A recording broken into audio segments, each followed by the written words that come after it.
I made a decision years ago that saved me years of chronic stress. And I think today's conversation is going to maybe save a lot of you too. I realized something recently, and that is that I'm always talking to the tens. You know how you can go to the doctor and you might tell them you don't feel well, and they'll have the pain scale on the wall, and they'll say, rate your pain from a scale of 1 to 10, right? You guys know the scale chart, the pain scale chart. And I realize I'm almost always talking to the tens. I'm always talking to those of you who are a 10 out of 10 when it comes to pain level, right? I'm almost always talking to those of you whose health have has escalated nearly to a point of no return. I'm almost always talking to those of you who are waist deep in chronic stress. And so you're trying to scramble to try to figure out what should be your next move to get some relief. But today, I want to do something a little different. Instead of talking to the tens today, I want to talk to the twos. I want to talk to the twos. Today, I want to talk to those of you who you feel some discomfort, but you're not at a 10 yet. Like you can feel the onset, like the beginnings of some discomfort and some pain, but it definitely hasn't reached a 10. They say prevention is the best medicine. And we've said it so much that instead of becoming a practice, it's just become a good saying. But today, for those of you who are at risk of becoming a 10, I'm going to do something so special for you. I am going to teach you the art of prevention.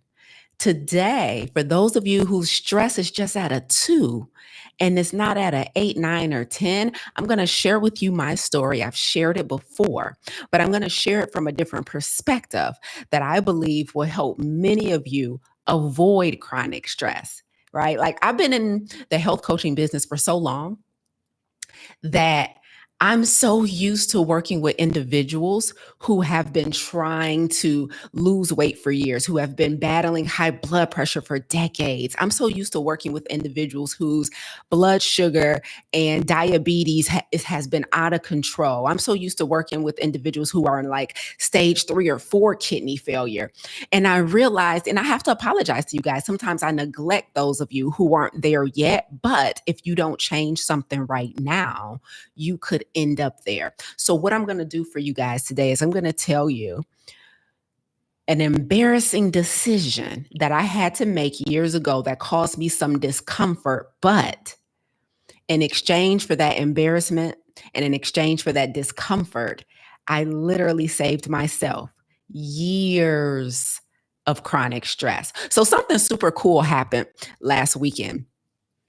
So last week, actually, just a couple of days ago, it wasn't even last weekend, it wasn't even that long ago, just a couple of days ago, I was on a call with someone that I just met, right? So I have some really cool people in my ecosystem and in my life.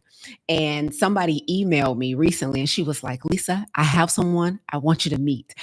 She's like, I think, she's pretty cool. You guys work in similar areas. You guys are doing similar things. And I think you should meet her. And I said, okay. And so we set up a call, me and this young lady, and we hopped on a call. And sure enough, we had a ton in common, right? I was telling her some of the stuff that we're doing in my business, and she was telling me some of the stuff that she's done in her business. And, sure enough, there was so much alignment, right? And so I was telling her about our community Clarity, right? Our community dedicated to the elimination of chronic stress. And I was breaking down for her our approach to building this community and the way we're going to help people eliminate chronic stress. And at the end of that call, near the end of that call, she asked me something that I thought was so cool and so funny. She said, Are you a scientist? She asked me if I was a scientist. And let me tell you why this is so funny. She asked me, was I a scientist? And I said, well, technically by trade, no. I said, I went to school for psychology and I have an MBA. And I was like, however, several years ago, I was on track to getting a degree in science. And so maybe that's where you're picking up some of this from. And I told her also, I've studied a lot of science on my own. So while I'm not formally educated in science, I am completely educated in science. I was telling her I teach nutrition science and lifestyle science and exercise science, and I'm self-studied, and along with some certifications and things like this. I was like, but I don't have a whole degree in any form of science. I mean, psychology is a social science, but she's talking like chemistry and all of that, and then the mathematics and stuff like that, right? And so the reason this question was so funny, y'all, are you a scientist, is because of the story that I'm about to tell you about me dropping out of pre-med. Oh, let me tell you something. Many years ago, I started my career in health as a personal trainer, right? And I started as a personal trainer, and I had just had my own weight loss, and I had lost 60 plus pounds, and I was in love with exercise. I was in love with nutrition, and I decided that I no longer wanted to work in the social sciences. At that time, it was social work for me. And I decided that I wanted to go into the health and wellness space. I lost weight. I felt good. I gained a ton of confidence. I felt so healthy and good in my body. And I decided I'm really into this fitness thing. I'm really into this exercise thing. Like, I want to help people do this. Like, I want out of foster care and into personal training, right? And so that's what I did. And so I started personal training. That was my first job in the health and wellness field. And as I was personal training individuals, I was starting also to study nutrition. As I was studying nutrition, I started learning more and more about how we should be eating in order to not just lose weight, but keep the weight off, but then also how we should be eating to avoid chronic lifestyle diseases and put them in remission. So I'm learning all of this nutrition science whilst I'm teaching exercise science. And so I'm studying nutrition, because as a personal trainer, like, you have to know nutrition. You can't be a personal trainer and only know exercise. Like, you have to put some effort into knowing nutrition, because when your clients leave you after a 60-minute session, what they do for the other 23 hours of the day is going to make the biggest difference in their results. And if you're not guiding them nutritionally, then you're not helping them as much as you can. So as a personal trainer, y'all, I had to learn nutrition science. And as I'm learning nutrition science, I'm getting fascinated by this information, like downright fascinated. Like, I'm just falling in love with it. Like, oh my God, this is so interesting. The anatomy of the body, and like the mechanics of disease. And I'm just like learning it and getting fascinated. And so eventually what happens, I start passing that information on to my personal training clients. And I'm telling them about, the importance of how they should eat. And at this time, I'm getting really, really keened into this plant-based lifestyle and understanding that it's the one, diet that can prevent or even reverse the number one cause of death in America, heart disease. And I'm fascinated, right? So I'm taking all of this information back to my PT clients. I'm like, listen, we got to get this dairy out of your system. We got to get this meat out of you. You got high blood pressure. That's cholesterol. It's clogging your arteries. Like, I'm like, listen, it's the saturated fat. Like, I know you want to lose weight, but did you know if we also eat this way in addition to our workouts, all of this magic can happen, right? So you can see my excitement. I was just as excited then as I am now, right? It's so powerful. I'm like, you can control your own health. It's like magic, right? Okay.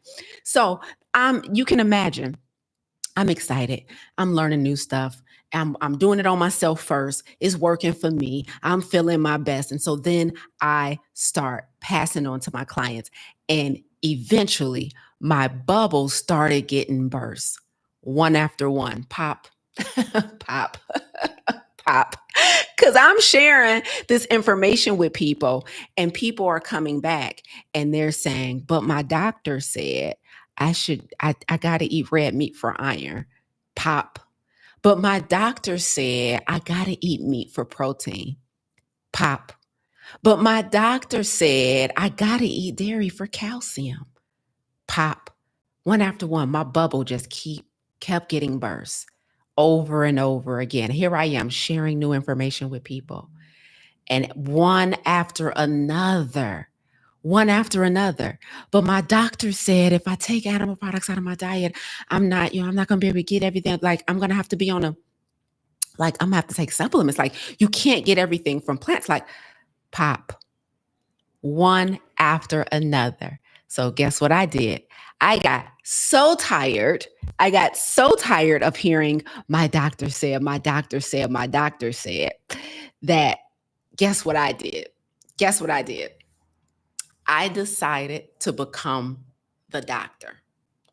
I decided to become the doctor. I got so tired of people saying my doctor said that I decided that the only way I will be able to help people is by becoming the doctor. So I enrolled at Wayne State University, and I enrolled pre-med at Wayne State University. And I decided I was going to take the next 10 to 15 years studying medicine, going through pre-med medical school, right? Going through all the steps to becoming a doctor. I decided if their doctor told them that and they believe them and they won't believe me, then I must need their credentials in order to have credibility. So I decided that I was going to go to school to become the doctor. I'm going to do residency. And then, I was learning about all the different specializations as a doctor. And guys, I had my eyes set on being a surgeon. I wasn't just about to be a general practitioner. No, no, no, no. Because if we're going to achieve, we're going to show enough overachieve. Okay. And so I'm going to be a surgeon.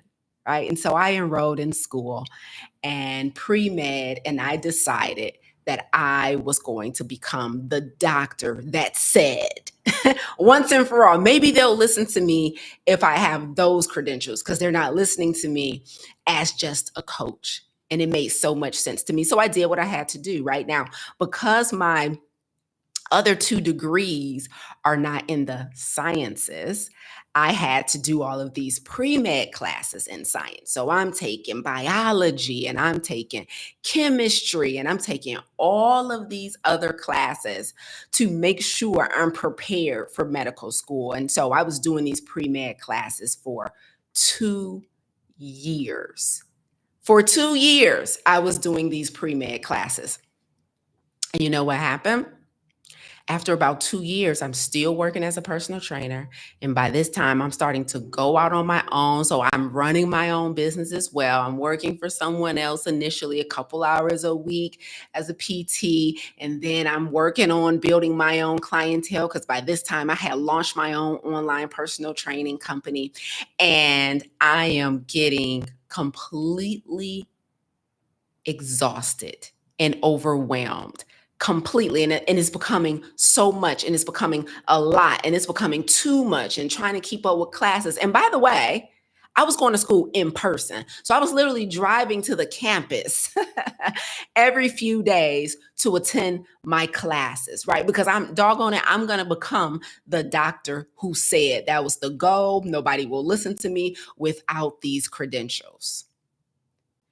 And eventually it became too much. Eventually, something had to give.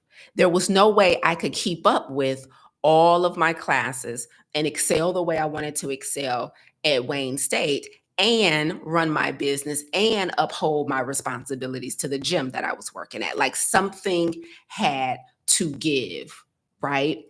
And it was hard to stop going to school, because I had, of course, been in school that long. Everybody knows you're in school, and being in school that long, you've been talking about it. As a matter of fact, I had clients who knew, still to this day, clients who were with me back then that still rock with me today. They still think like, Lisa, did you finish? Like, you're a doctor now? Like, some people don't even know. I'm like, no, I dropped out after 2 years, right? But still to this day, people call me doctor. I'm like, no, no, no, no, no. That's not official. You can say it, but I want you to know I'm not claiming that, right? Y'all not about to get me in trouble, right? Still to this day. But you can imagine, after telling friends and family, yo, I'm about to go back to school. I'm about to be a doctor. We about to take this thing to the next level. I'm going to infiltrate the medical system and I'm going to come in and I'm going to do things differently. I'm going to be a plant-based MD and I'm going to teach individuals how to use food as medicine first before we entertain the medications. And I want to do this and I want to enter into a system and an infrastructure that existed long before me. And I'm going to go in, I'm going to make changes and I'm going to make waves and I'm going to teach people how to use food as medicine. And I'm going to teach people how to use holistic practices as medicine. And this is how I'm going to do it. And I'm going to have their credentials, which means I'll be able to get on their stages, which means I'll be able to attend their conferences. And I'm going to be the keynote speaker on these stages. Because not only is there no one who looks like me all the time, there's also not a lot of doctors like that who are like plant-based female Black doctors I had this whole vision. So can you imagine the embarrassment when I dropped out? Like this wasn't like a 3 months after I started and that really like not that many people knew. Like it was widespread. Like I was teaching classes at that time. And so every time I taught or lectured, people knew that like I'm in classes, like I gotta go, like I'm studying. Like I had made posts on social media. Y'all ever make posts on social media about stuff that you're doing because you're excited about it?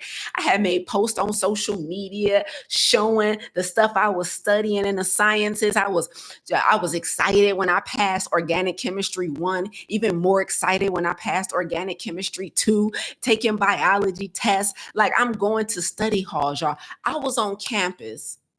I was on campus with students who were half my age. They had just graduated from high school.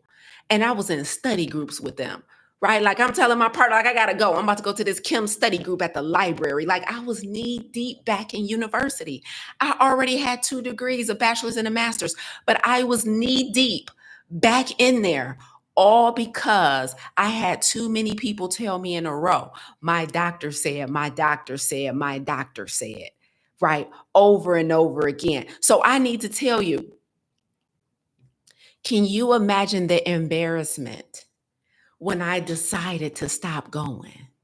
Can you imagine what it felt like after I had to come to the realization that I could not? There was no way. Like, let me tell you guys something. It was such a misaligned decision because I don't even like medicine. Like I have no interest in medicine. I've never had an interest in medicine. Matter of fact, the thing that I had the interest in, the one thing that I have an interest in, they don't even teach there. They don't even teach nutrition science. I had to go learn nutrition science somewhere else. They don't even teach it in medical school. The one thing that I was going to use to heal people once I got the MD behind my name, I wasn't even going to get from that institution. So I had to the thought of spending another 10 years in school for something that doesn't even remotely interest me was like a shot to my heart. It's like, I can't do this. There's no way. I just don't like this stuff that much. Like, I only want to know what I need to know to help the people I want to help. But to have to go through all of this, like, I have no interest in working in a hospital. They make you take shots to work there. I don't have an interest in taking shots. I'm not getting the flu shot. I'm not doing it. Everything is personal choice. I was studying what was required, like if I was going to do residency. I'm like, you mean you got to stop your whole life because you're going to be at the bottom of the totem pole and you're going to have to work these ridiculous hours just to become a doctor. So you got to do residency for a couple years. And then remember, I told you guys I wanted to be a surgeon. So then I was also going to have to be in that for another several years, making sure I mastered surgery. I dropped out. I couldn't do it. It was the thought of it still to this day. I'm like, my goodness, I can't even imagine going through this and continuing at this point, right? So guys, I had to make a decision. I had to make a decision. And the decision was that I'm going to have to drop out. I'm not going to be able to continue. And I'm just going to have to face the music and sit with the feelings that comes with letting myself down. Sit with the feelings that comes with deciding that this wasn't the best decision and that I'm going to have to retract all my statements, go into all my audience at that time and my community, because I was full on teaching nutrition. I was full on helping people with exercise. And I had to go back and be like, nah, people asking me, Lise, how class is coming? They ain't. How's school going? It's not. How much longer you got to go? We done. Right? Like I had to retract all of that stuff. And I'm here to tell some of you guys today the exact same thing. Sometimes you have to make an embarrassing decision. Sometimes you have to make a decision that causes you discomfort. Sometimes you have to make a decision that causes you to be a little bit embarrassed, maybe even ashamed, because you realize that you made a decision from an unhealthy place.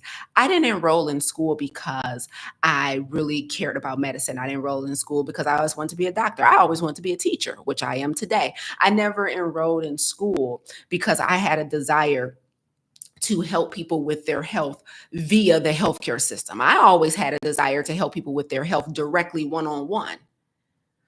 I enrolled in school because of imposter syndrome. I made a decision from an unhealed place. I decided that I wasn't going to be good enough to help people unless I had a certain credential. And it wasn't until I got that credential that I would be deemed qualified. And so I allowed imposter syndrome.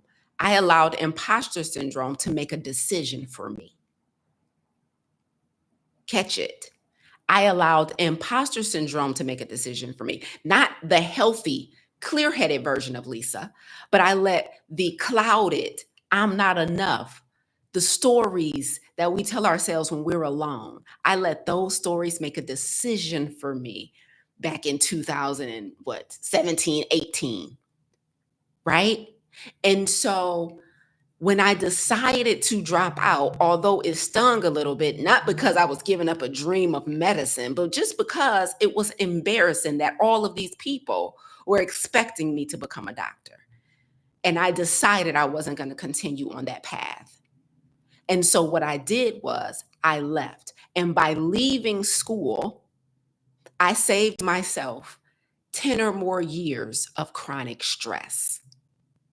Let me tell you guys something. Let me tell you guys something. In medicine, we say prevention is the best medicine, right? And when we hear that, guys, we're usually thinking about things like diabetes and heart disease and cancer and morbid obesity. When we hear prevention is the best medicine, we're often thinking about things like fatty liver disease and heart attacks and strokes and all of these things. But that goes for stress too. Some of you guys are at a 2. You're not at a 10 when it comes to stress, but you've made a decision that significantly increases the chances that your stress will be at a 10 by the end of this year. You have made a decision from an unhealthy place that significantly increases the chances that your stress is going to escalate.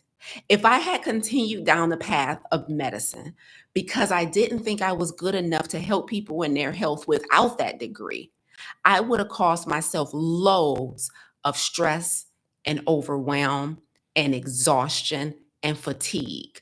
Because do you know, it's one thing to be tired from doing what you love. I experienced that this year. It's a different type of burnout. It's another type of thing to be exhausted from doing something that you don't even want to do. That's a different type of exhaustion. That's a different type of fatigue. So, what type of decisions are you making or have you made that is adding extra stress to your life that you do not need? I need you to consider and sit with this. Sometimes you have to go back on what you said you were going to do. Sometimes you have to reevaluate your decisions from a healthy place to prevent a future diagnosis. Some of you guys are not at a place of chronic stress right now. You're still in acute stress. You're still in acute stress, but it's on track to becoming chronic if you don't make some tough decisions, if you don't make some tough decisions. Let me tell you something. I know I've worked with a lot of people who have had cancer. I worked with a lot of people who came to us and they were in the midst of battling cancer, and they wanted to take a plant-based approach to helping with their treatment, right? And one thing I know about cancer that I know all of you guys know about cancer is that early detection, if you have to get diagnosed with it, early detection is the absolute best circumstance you can be in, right? Do you guys know this? Early detection is the absolute best circumstance you can be in when it comes to cancer. And I'm telling you, some of you right now, you're at that place. You are still in the early stages of stress. And we can detect it right now. You can stop right now and evaluate every commitment you've made. You can stop right now and evaluate every decision you've made. You can stop right now and evaluate every single thing you're doing or you've committed. And you can ask yourself, is this aligned with who I am? Is this aligned with my true desires? From what place did I make this decision? Here's the question that I want you use to evaluate so that we can do some early detection on your stress.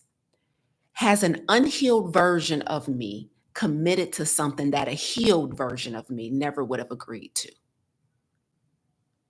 That's your early detection test. As women, after we get past a certain age, we go into the the doctor and we get mammograms. And the point of mammograms is early detection, right? And they have a machine they use to give you the mammogram. I'm giving you the test right now. Has an unhealed version of you committed to something that a healed version of you would have never agreed to? This is early detection for chronic stress. It doesn't have to escalate past a 2. It never has to get to a 10. Because here's what we need to understand about disease by the time it's a 10 on the pain scale, and by the time it's in stage 4. Did you know that to get to a 10, you got to go through 1, 2, 3, 4, 5, 6, 7, 8, and 9? Did you know that to get to stage 4, you got to go through stage 1, stage 2, and stage 3? No, you don't wake up on stage 10. You don't wake up on stage 4. It's a progression. It's an escalation. Guys, don't let your stress escalate. Like your relationship right now is showing signs of disharmony. Stop pushing it down. Stop ignoring difficult conversations that need to be had. Don't let it escalate. Like right now, your finances are showing signs that you need to make better decisions. Don't let it escalate. Like right now, you in your career, you have been getting to the pull that something needs to change. Don't stay there another 5, 10 years getting more miserable. Don't let it escalate to a stage 4. Early detection, if there has to be a problem, early detection gives you the highest chance of recovery. And I'm telling you, I made a decision years ago to drop out of school, to drop out of school while the stress was at a stage 2 so that it wouldn't get to a 10. Prevention is the best, but if there has to be a problem, early detection is the second best. Guys, there are things in life that are preventable, and chronic stress is one of them. Chronic stress is one of them. I need you guys to understand that early detection is the best way to prevent yourself from ending up in a place where you don't know how the heck you got here. You don't know how the heck to get out of it. You are overwhelmed. You are depressed. You are anxious. You are misaligned. You start acting out of character. A lot of dangerous things happen when we are burnt out and chronically stressed. So pay attention to the red flags now. If there's any area of your life where you are starting to see the beginning stages of a problem, take care of it now while you still can. Again, this is for the twos in the room, not the tens. This is for those of you who are on track, but you're not quite completely stressed out yet. And so let me tell you where you are. Let me tell you where you are. I'm gonna tell you the language. Lisa, how do I know if I'm at a 2? Or I'm gonna tell you the language that you use to know whether or not you are in the early detection phase of chronic stress. You say stuff like, it ain't great, but it's not that bad. You say stuff like, I know I got some weight to lose, or I know I got some issues in my relationship. But you look at other people and you say, at least I'm not there. That's how you know you in the early stages of chronic stress. You compare the size of your problem to the size of somebody else's problem, and you decide in that moment that because your problem is not as big as somebody else's problem, that you can just still sit back and coast. No, no, no, no, no, no. If you're looking at other people and then saying, I'm not great, but at least I'm not that bad, you're in the early detection phase. You need to get radical now. If you're looking at your life and you going into that job and you're like, I mean, I don't love it, but it's paying the bills. It's not that bad. If you say it's not that bad one more time, I need you to know that's an indicator that something radical needs to happen now. We don't wait until we're at a stage 8. We don't wait until the pain is at an 8 before we move. The best way to avoid unneeded stress and strain on your life is to take care of it now. So for me, that looks like dropping out of pre-med. That looks like going back and telling everybody I'm not going to become a doctor after all. That looked like going back, and having to face the fact that I'm going to have to do this the other way. I'm going to have to heal people on my terms. That require me to go back and trust God. Like, okay, I'm not like, I can't put all these letters behind my name. I can't, like, I don't like this work. I don't like, it's too much to be in school right now. I don't want to do it. So I'm going to give you the early detection test again. Write this question down, guys. Has an unhealed version of you committed to something, a relationship, a job, a role? Has an unhealed version of you committed to something that a healed version of you never would have agreed to? That's the mammogram test for stress. That's the mammogram for stress. I know I got mostly ladies on right now, so we can relate. Like, that's the early detection. That's the question you ask yourself. Somebody put it in the chat for everybody, so everybody can make sure. I need you to write that down word for word. Has an unhealed version of me committed to something that a healed version of me would have never agreed to? That's the mammogram. That's what I should name this. Y'all would have been like, what's she about to talk about? That's the test for early detection. Okay. And let me finish off by saying this, y'all. Child, I ain't took one. My tea cooling off. Let me finish off by saying this. Sometimes it's shocking for people to hear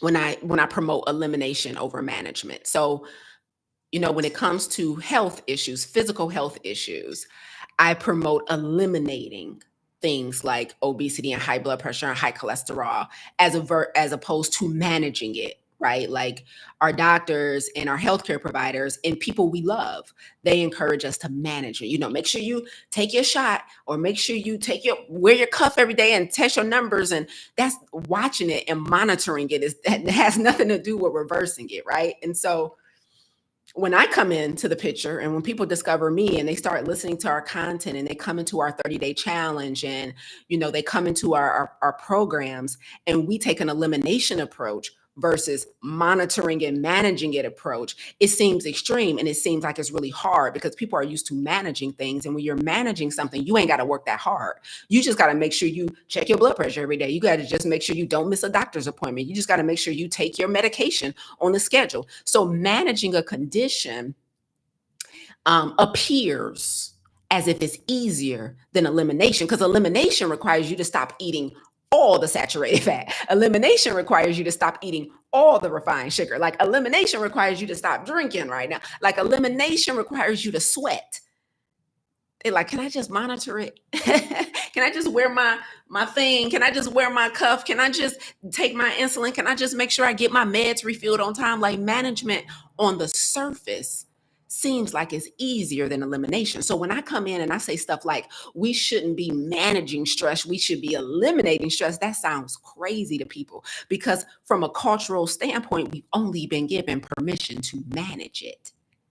And it sounds wild. But here's what I want you to know. The reason I encourage elimination of chronic stress, the reason I encourage elimination of chronic disease instead of management of those diseases is because management is harder than you think. It's harder than you think. It seems easier because I could still eat some fast food as long as I watch my blood sugar after. Management seems like it's easier because I don't have to give up all my favorite snacks and I don't have to get up off the couch and go to the gym. And management seems easier because I can still have my coffee with my sugar and cream in the morning, and I don't have to drink water and I don't have to go through withdrawals from sugar and caffeine and soda and salt and oil. Like management seems so much easier, but management of stress, management of disease is harder than you think. You want to know why? Because of the time in service.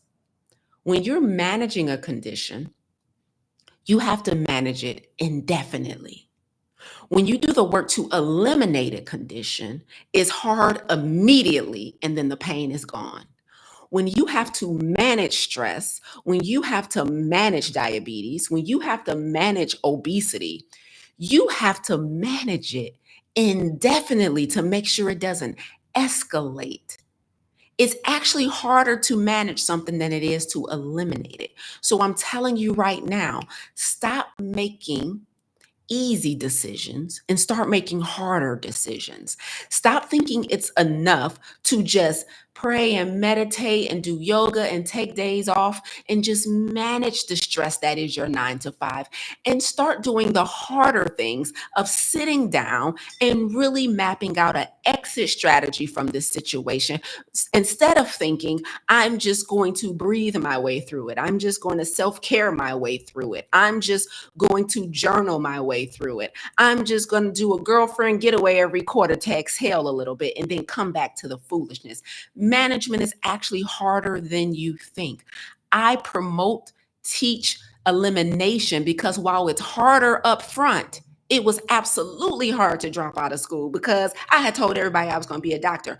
But now, almost 10 years later, from being a med school dropout, I am living without the stress that would have come with doing something that wasn't aligned with my gifts, my talents, my interests. I'm so happy I chose the harder decision versus decision that would have helped me to save face, but would have also kept me privately overwhelmed and stressed out. Management is not as easy as you think. Make the tough decisions, have the difficult conversations, do the hard things because early detection is still available to you. You guys can catch it now. Prevention is still the best medicine. And before I get out of here, by the way, here's the icing on the cake. Here's the icing on the cake.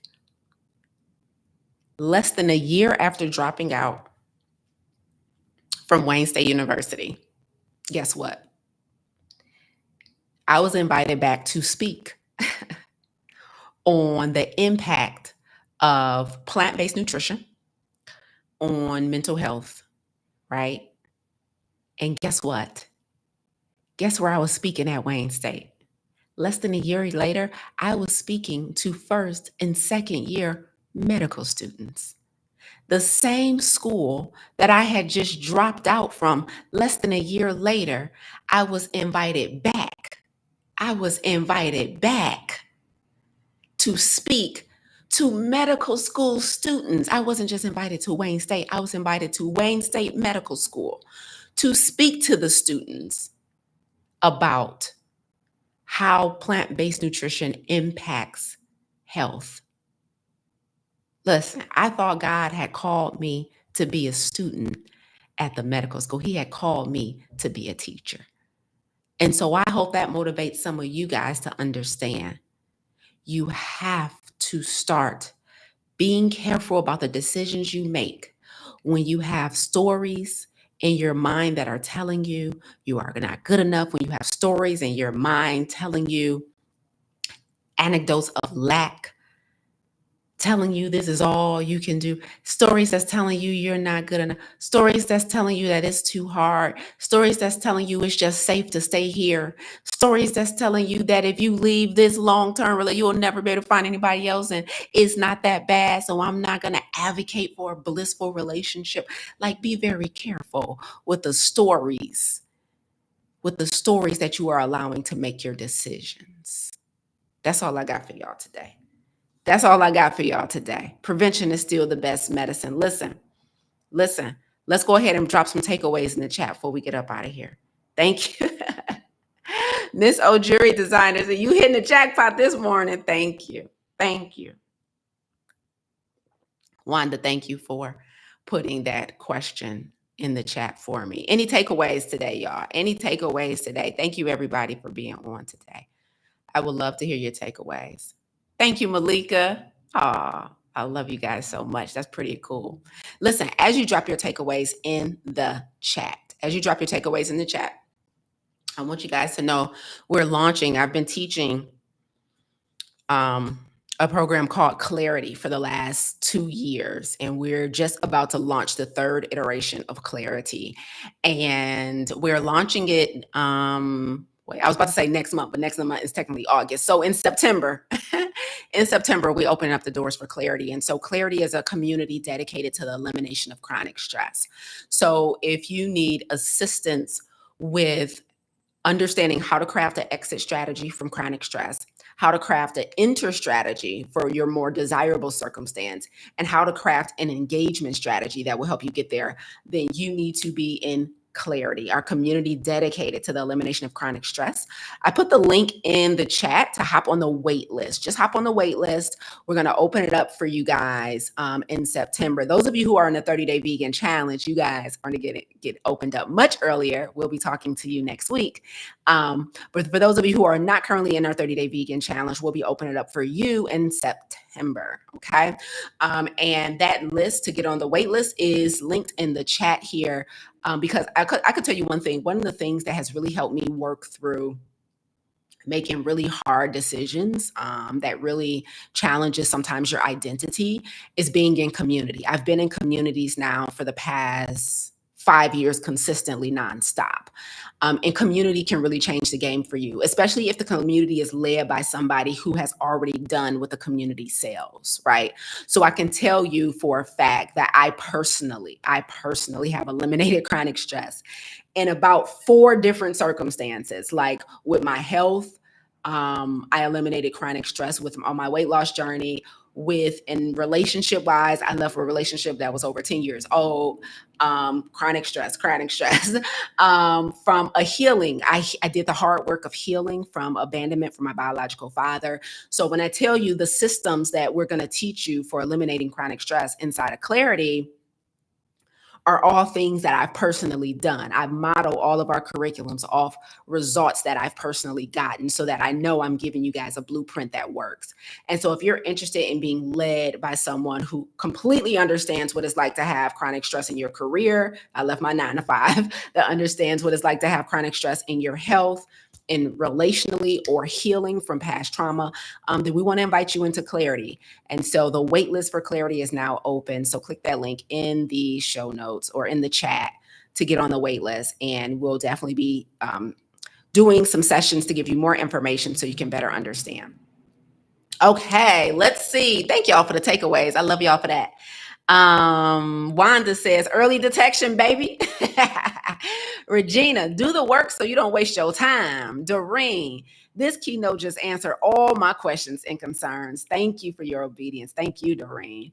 Malika said, prevention is the best medicine. Take action. You have to fight for your future in the present. Miss O Jury Designer says, amazing. Melissa, don't be afraid to cut the cord on something you don't love to do or that doesn't align with your values. Yes. And Wanda, community is everything. Thank you, especially mine. Oh, I love you for that. Thank you for saying that. Okay, I think y'all got the lesson today. So it's been a pleasure being here. I will be back with you guys next Monday, same time, 10 a.m. EST. And so we look forward to seeing you then. Until then, you guys have a phenomenal week and go out here. And I challenge you guys to make a tough decision this week. I challenge you to start entertaining that thing that's at risk from going from a 2 to a 10 on the pain scale. Until next week, y'all. Bye, y'all.